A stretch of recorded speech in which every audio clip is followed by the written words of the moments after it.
Hey everybody, Nick here, and today I got a review for you of this neat little pen right here. This is the Silex Jet pen. First off, though, I want to thank my buddy Jacob. Jacob is a viewer of the channel, and he actually supported this pen, the makers of this pen on Kickstarter way back when, ended up with two of them. He really appreciated it and said he wanted to see what I thought, so he actually donated this pen to the channel for review. Thank you very much for that, Jacob. I told him, as always, I'm going to talk about the good, the great, the bad, the ugly. Might be a gem, it might be junk. He did still send it along. Amusingly, not so long after I got it from Jacob, Silex reached out to me and said, "Hey, Nick, do you want to do a review?" And it was like, actually, already one step ahead of you, thanks to Jacob. And so it kind of worked out. This is not a manufacturer-provided sample, but it was donated by a viewer. Thank you for that. Next thing, let's do some size comparison real quick, because this is kind of a weird pen to size compare, because it is very different. Here it is against the conventional Bic Click stick pen, and so what we see here is actually, relative to conventional Bic, it is actually a little bit, it's a relatively similar size. There's a little bit more thick barrel to it here. Here it is against, let's see here, the Machine Era Classic. And what we're going to see here is it's, substantially shorter than this guy is, although when you put the back on there, it is there. Here it is against your Parker Jotter. And what we see is, again, this is actually larger when fully extended than the Jotter is. Here it is against, oh, come here. I know it's in here, but it's small. Here we go. Here it is against a Fisher Space Pen. And this is relevant because, here, I'll first off deploy the bullet pen. We see here is we get a little more length in the bullet pen there, but the bullet pen itself is actually a little bit smaller. And these guys actually use the same refill, which, well, makes a lot of sense that they would be about the same size folded. So that's kind of where we're at in terms of overall size on this guy. And then, of course, the Universal International Unit of Measure, the Spyderco Delica. This is, oh, hold on. This is smaller. So anyways, let's go on ahead and jump into it. Although first, what the heck's a Silex? How'd this pen come about? Well, this is actually a Kickstarter. This originally happened with a Kickstarter. The Kickstarter is done, well over completed. It has been finished, and these are now just available from Silex via their store. Right now, the price on these guys is 110 euros, which at the time of filming is about 115 US bucks. So there you go. Let's go on ahead and jump into the good, the great, the bad, and the ugly of this very interesting little pen. To start with, one thing that is nice is that it actually did come with a little Torx bit, an elbow-shaped little tiny Torx bit. It's a cheapy little bit, right? And I don't actually even know where it went exactly, but it's just another little elbow bit. But the thing is, considering that this uses a Torx, and it uses specifically Torx T8, both here and here, it's very nice that they're including the tool. It's not crucial, but it is a niceness. It's also a fun reminder that Torx T8 is exotic to some people, right? I am drowning in Torx T8 drivers in my life, but that's because I'm in the pocket knife world, where it's pretty common. But it's a nice reminder that for some people, it's like, oh, wow, this is a screw, but it's like a star. What's going on? So, yeah, that was fun. Next thing, this has a nice clip to it. This is a very deep carry clip, right? So you can see that the material of your pocket here, I'll use a fake pocket here. This glasses cleaning cloth, well, watch cleaning cloth, actually, it comes to right up to about here, which is a beautiful thing. And this will just barely be sticking up out of your pocket. That's great. That's something I appreciate very much. And so deep carry clips are nice. It's also a reversible clip, meaning that I can actually just loosen this top bit here, which is a Torx T8 screw, and then I can swap the clip around. If I loosen it a little bit further, I can swap the clip around to the other side there. And when that happens, what is changed now is that this is actually slightly better for lefties, right? Having it in the original orientation is better for right-handed folks because, well, the clip is sort of a little bit more out of your way there, right? But if you do it the other way, it's slightly better for lefties. It's also better for left pocket carry because then the nubbin is up against the other side there. So it's a little detail, but it is nice that the clip is reversible in that way.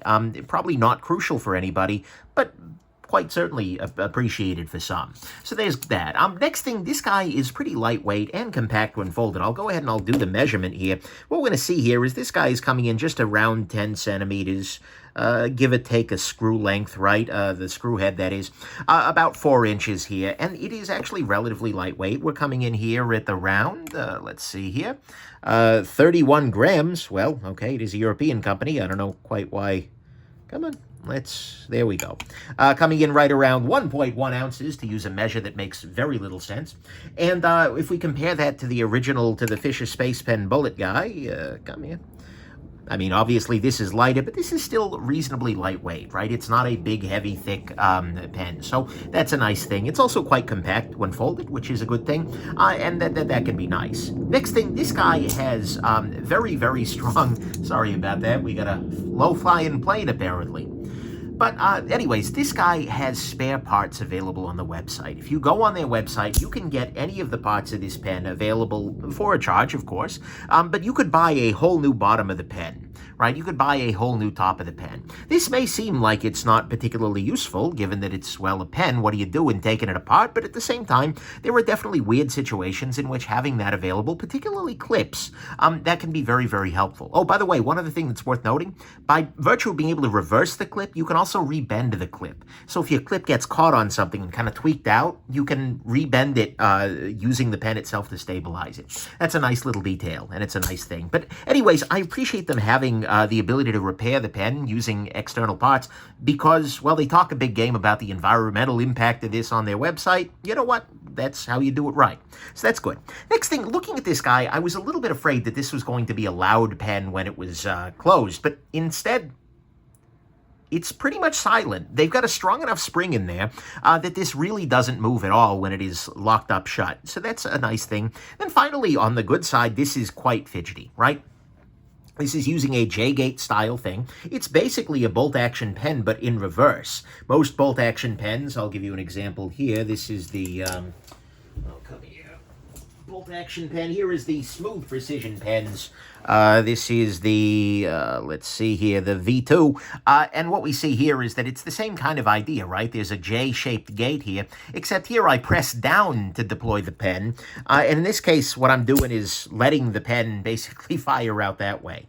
And so the spring tension is sort of the same, but just in a very different way. What this means, practically speaking, is that this is a pen that feels like a switchblade, right? You pull it back, and then when you deploy it, it just fires out there, and it's kind of fidgety. It fires quite hard for what it's worth. Like, it's not gonna, like, go through anything, but it is, at the same time, it's a hard fire, right? You know, I can do, let's see how much I regret this. Ow, but I'm not bleeding, so that's good. He says, risking fate on TV. Well, YouTube, I suppose. But anyways, so it fires really hard, but it's mostly fun, right? This is one of those things, much like a lot of switchblades in the world, where it's kind of like, you know, is this really crucial? No, but it makes me feel cool to do that, right? And so there is that. And that's one of the things that makes this, in fact, that is the thing that makes this unique, and it is the thing that makes it interesting. It's a very fidgety little pen. So to me, all that is the good, is that it's very fidgety, it's silent when folded, there are spare parts available, it's pretty lightweight and compact when folded, got a deep carry clip, and it comes with a Torx bit. On the great side to me, actually, the great thing here is that this guy uses a standard refill. When you see something like this, my very first thought is, oh God, this is going to be some off-the-beaten-path thing, or worse still, a proprietary refill. You know, oh no, it's not proprietary, it's the Bablabity-Co 8675309. You can order it from this one Japanese stationery store. Right, that's dumb. But instead, this is actually a pretty straightforward refill if we take this guy apart, and my concern here is that this is about to... Maybe I shouldn't do that while it's in its fully. But nonetheless, what we see here when we take this guy out is right inside there, that's a Fisher Space Pen refill. You kind of got to press it out a little bit, unfortunately. It's very strongly friction fit on the inside there. I'll go ahead and use this little guy to press a little tiny bit further, and then out it comes. This is a friction fit in their Fisher Space Pen, just medium black refill here. These refills here are kind of a dime a dozen, right? You can get them pretty much anywhere, and they're very common. They're not liable to go anywhere, and that's a beautiful thing. It's also nice that it's a space pen, and so for people who are going to write in weird situations, in the rain, upside down, that kind of thing, that is a nice refill. It's not my favorite refill, I'll be honest, for writing like long amounts of text, right? This is really a refill that favors writing anywhere or in adverse conditions over writing super smoothly and effortlessly. But at the same time, it is definitely that is a nice thing. And I'll just go ahead and put that back in there. But what we see is this is just a standard refill, and that's easier to replace, easier to repair. And for folks who want a space pen, this is, well, a space pen. And I know that's a demographic some folks are after. So anyways, to me, that's what's great, is this is using a standard Fisher space pen refill. On the bad side, price on this guy is okay, right? It's not bad, it's not good, it's just sort of in the middle there, right? It's, like I said, about $115 and it's all titanium. It's reasonably machined. Particularly, they did put in some effort down on this bottom part here to give it that kind of grooving, although we'll talk about that later on. But it's also a little bit more than some similar pieces from, like, for instance, Tactile Turn right here. You know, you're looking at a little bit more than the Tactile for this guy, and so, you know, whatever. It's also relatively unique, right? I don't know of anything that's got this, you know, switchbladey sort of approach in the higher-end pen scene, so at some level, if you're going to pay the price, you're going to pay the price, but that's, it's up there. Next thing, the clip on this guy. I like the clip. I like very much a lot of elements of it, but it is a very shallow clip in the sense of there's really not much space here, right? If we compare that to a clip-on, for instance, this is an Urban Survival Gear Tie Scribe Go, we see there is just a much, much higher raise up above the pocket there. This just is going to work better with thick fabrics than this guy is. This was kind of a pain to get down onto fabric, so it's really intended for relatively thin shirt fabric or something like that. You're wearing yoga pants, not a problem, but if you're wearing a parka, this might be a little bit of an issue. And I mean parka, by the way, not like parka, but parka. Yeah, okay, I'm glad I cleared that up for you. Next thing, this guy has a J-gate here, and that's fine. That's common in all of these things. But at the same time, if we zoom in a little bit, yeah, that little bit right there is a little sharp, right? It's not the end of the world, and they've kind of chamfered it from the top there. But I would kind of like to see that a little bit different. I'd like to see maybe just some way of making that a little bit less sharp, even if it requires a touch more rotation this way. To me, that's a very sharp little corner there, and could catch on something, could pull, you know, could pull strings in your pocket. Although, again, it's generally shielded by it's not a big deal, but it is a sharp little thing that they could do a little bit better with. Next thing, there is absolutely no quiet way to open this pen that I have found. I mean, you could do something like this, right? But even still, you're getting the... Like, there's just not a quiet approach to this pen, right? It just doesn't really work that way. It is absolutely not subtle in any meaningful way, and so if you're just trying to do this as quietly as possible, it's always going to make some noise because of this texture there, right? And certainly if you just deploy it in the normal way, you get a bunch of noise all at once, but it is absolutely going to draw attention. That may be what you want, and if you know, frankly, you buy this because you want that attention, but at the same time, that's a thing. Next thing, this has a little bit of play around the barrel, right? If I do this, there is some play there. I understand that they require a little bit of play there to, well, be able to let it move smoothly within that, but it is definitely something you do notice, and particularly, you know, as you're writing it, like, with this, there's a little bit of feeling of jank here. It's not the end of the world, but it is just a little tiny bit on the janky side. This is very common with out the front anything, right? Out the front pocket knives, it will absolutely be the same way. You really, really need to do a lot of work to be able to do that.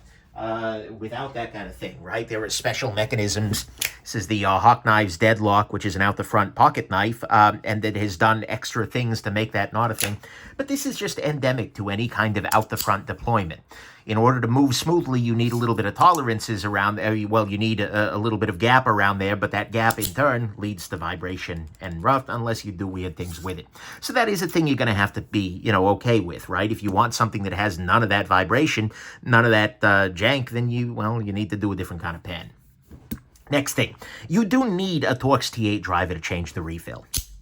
I initially spent a relatively embarrassing amount of time trying to torque on this guy to kind of open up the refill area. But that's just not how this works.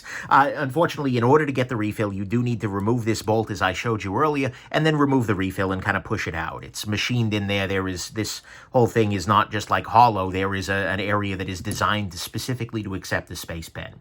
So you do need a driver there. This is not the end of the world, right? Space pens last a little while, but this is not one of those pens where you can just kind of like, oh, out of ink, just pop in another refill, tactical reload in the field, so to speak, and your pen is back up and running.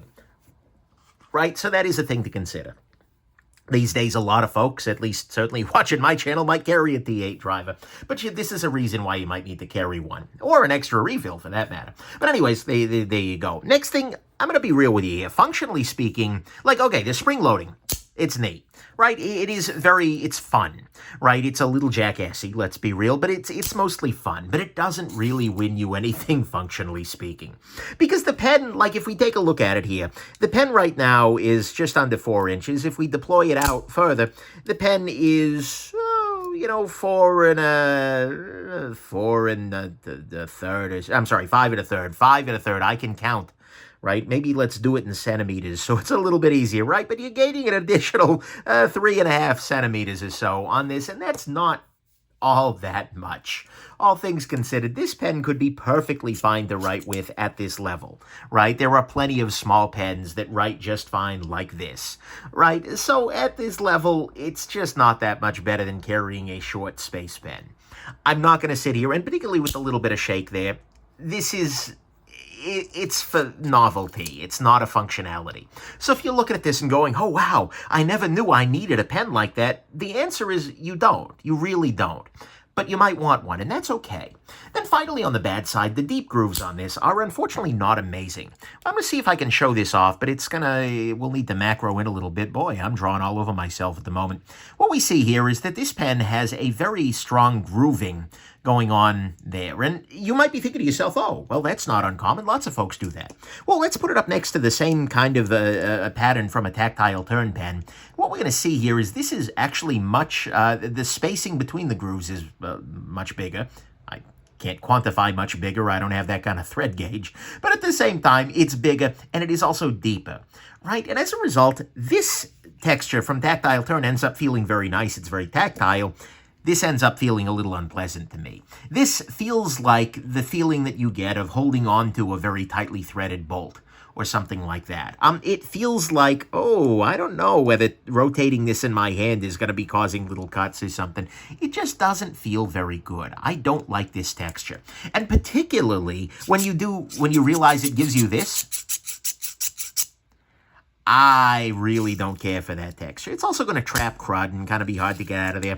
I'm fine with it from the tactile turn because it's a little bit more subtle. But on this guy, unfortunately, the acoustics of it combined with that feeling of just like, oh, that's a little too wide, right? If they knock that texture, like make the width of the thread basically half, then that could be great. But otherwise, it just feels like I wish this part were stonewashed titanium too. Right? I feel like that just would have been nicer. It would have been more attractive, frankly, and just a little bit, I don't know, better the hand. So to me, I really don't care for those grooves, and that, to me, is the bad, is that the grooves aren't very good. The spring loading ends up winning you very little, except, oh, look at this! You do need a Torx T8 to change the refill. There's a bit of play in the barrel. There's no quiet way to open this, really, at all. There's a sharp corner in the J-gate here. The clip is a little bit low, and the price is okay. On the ugly front, there is one little ugly issue here, and it's not about the pen itself, but when looking on the website for the manufacturer, they say on their website, we design and prototype in-house, then we work with selected manufacturers to build quality products out of the best materials. This is not actually telling us where the pen is made, right? I am very, very much in favor. Of course, quality is about effort, not geography.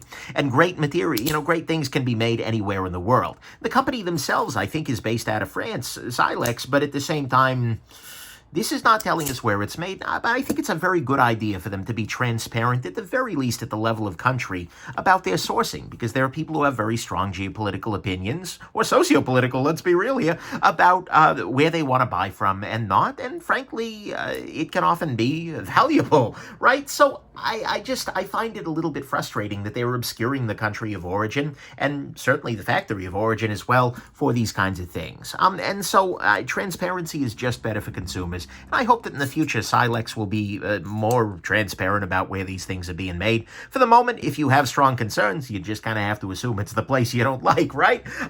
And so, maybe you had a terrible situation in, I don't know, Mauritania, and so then you have to assume, I don't know. Anyways, Mauritania is fine. No beef from Mauritania. Last thing I need is a beef. Anyway, so there you go. Or Mauritius, even worse. I'm still mad at them from killing off the dodo. Anyways, I digress, not blaming modern inhabitants. Moving on. So, to me, that's what's ugly here, is that the country of origin information completely missing. Final conclusion front. This is a fine little pen, right? It's got included tool for disassembly, a deep carry clip. It's lightweight, it's compact. You can buy parts. It's pretty silent in the pocket. It's fidgety and kind of fun, right? And it does take a standard refill. The clip is a little low, so thick pants probably shouldn't bother with it. The J-gate's got that corner. It's far from quiet.